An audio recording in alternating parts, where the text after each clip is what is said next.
Itong S22 ko, ayan, S22 Ultra, gumagana pa rin as of 2025, and dito yung gamit ko ngayon, main gamit ko.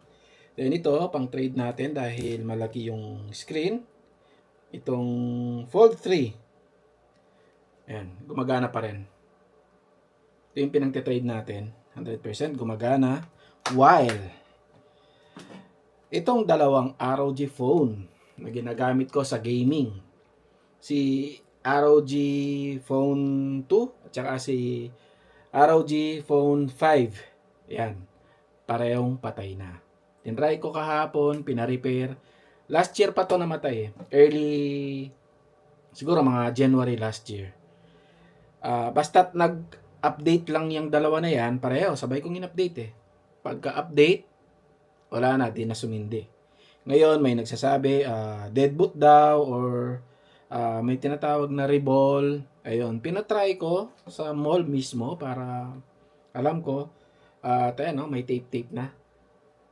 Ni-repair nila, tinry nila, wala na daw talaga. So, ROG, yes, napakaganda ng phone ninyo, napakalakas. Solid sa gaming, naglalaro ako.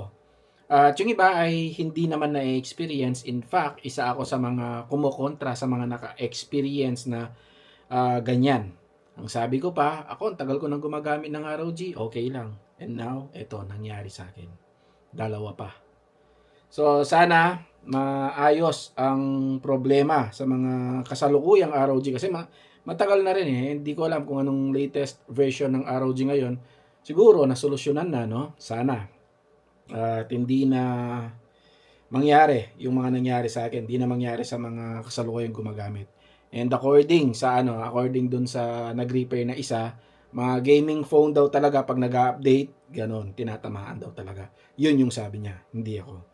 Okay? Sa palagay ninyo, comment lang kayo sa baba. Thank you and God bless. Yun lang. Gusto ko lang iparating sa ROG to.